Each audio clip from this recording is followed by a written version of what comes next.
Próximo, só levantar o braço. Se quiser levantar o bracinho dali, beleza. Caso contrário, bota o braço assim mesmo, físico, que eu estou de olho.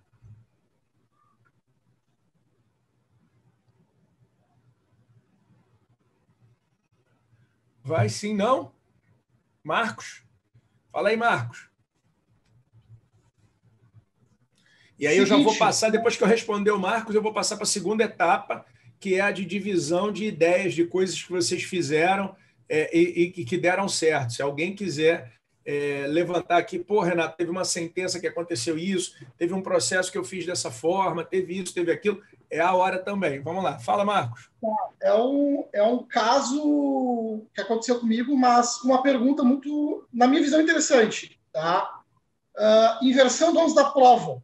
A situação é a seguinte: empresa de cliente com nome inscrito indevidamente, tudo certo, tudo bonito, tá? Na ação, ganhei ação, porém, né, um dos quesitos dos danos morais era justamente as ligações abusivas, tá?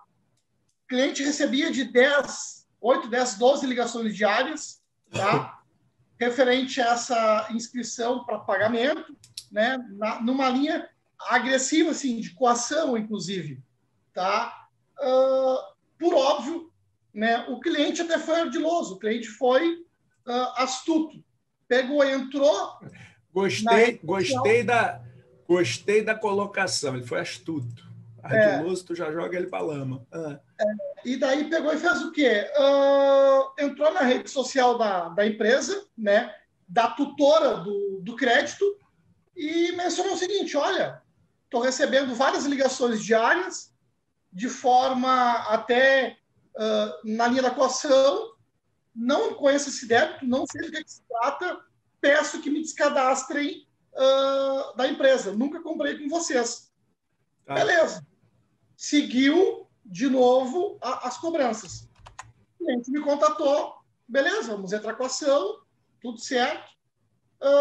E juntei, né, esse pedido, esse comunicado do cliente para a empresa, dizendo o seguinte: olha, o cara está recebendo X ligações diárias, né? Um dos danos morais é que pare de ligar. Na liminar ganhei, pedi para interromper, né? Até então passou, não teve mais cobrança. Só que lá na ponta da linha, né, o juiz disse que eu não fiz prova cabal das ligações. Cara, como é que eu provo um negócio se é o cara que está me ligando? Entendeu? Sendo que eu mencionei ali no processo que os caras estavam ligando para ele. A única prova que eu fiz foi essa. Vamos lá. Essa é simples também. Eu tinha que ter juntado as ligações, ter juntado, sei lá, o CPF do atendente. Não, essa é bem legal. E o juiz, ele pecou, e eu vou explicar onde foi que ele pecou. Quando a gente estuda o direito do consumidor e a gente fala de formulação de prova, a gente está falando aqui de um aspecto processual. O consumidor ele é vulnerável, faticamente, mas quando, além de vulnerável, ele tem uma dificuldade de produzir a prova do seu direito, ele está abaixo da suficiência, ou seja, ele é hipossuficiente.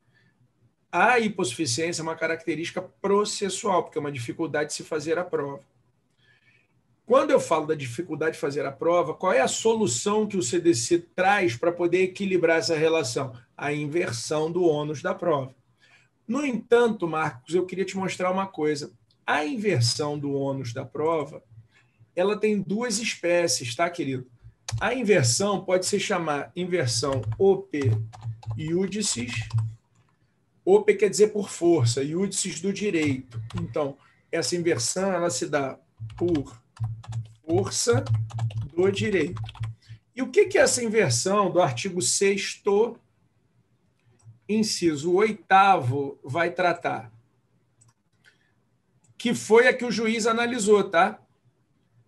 A facilitação da defesa dos seus direitos, inclusive com a inversão do ônus da prova, isso é um direito do consumidor. Quando a critério do juiz, deixa eu botar isso aqui em negrito, critério do juiz, a alegação for verossímil, parecer ser verdadeira, ou o consumidor for hipossuficiente. segundo regras gerais, ordinárias de experiência comum. O que ele imaginou? Como você não juntou todas as ligações, a alegação não é verossímil. Então, a lei, como diz que é a critério do juiz, critério eu tenho o meu, você tem o seu, o juiz tem o dele. Então, o juiz negou, porque a inversão ope iudicis, ela poderá ser concedida. Ela poderá ser concedida, ela não deverá ser concedida. Essa foi a análise do magistrado. No entanto, existe a inversão ope iudicis e existe a inversão ope legis, que é aquela que se dá por força da lei.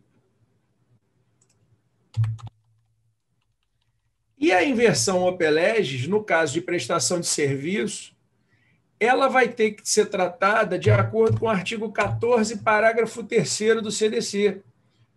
Por quê? O artigo 14 fala de fato do serviço, serviços que causam dano. E isso que você falou é um serviço que causa dano, ainda que esse dano seja exclusivamente moral. E o legislador traz o parágrafo 3º como uma fonte de afastamento da responsabilidade civil. E o que o parágrafo 3º diz? O fornecedor de serviços só não será responsabilizado quando ele provar que... E aí ele traz essas duas causas excludentes aqui. Mas perceba, na hipótese de fato, o serviço é um dever do fornecedor fazer a contraprova, porque essa inversão não poderá ser concedida. Ela já está concedida, só que por força da lei. A lei já inverteu esse ônus.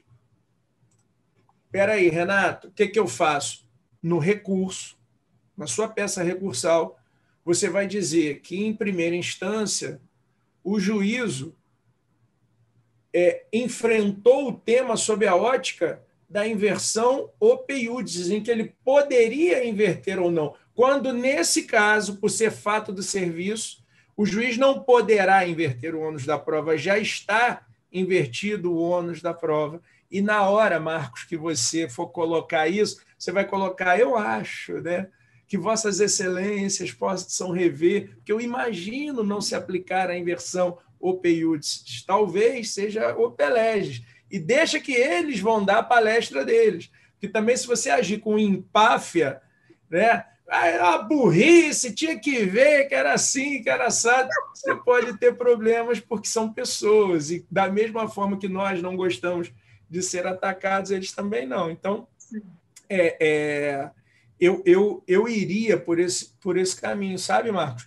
Eu acho que, nesse teu caso, enfrentaram mal a demanda, porque o juízo inverteu o ônus pelo artigo 6º, inciso 8º, quando seria pelo 14, parágrafo 3º.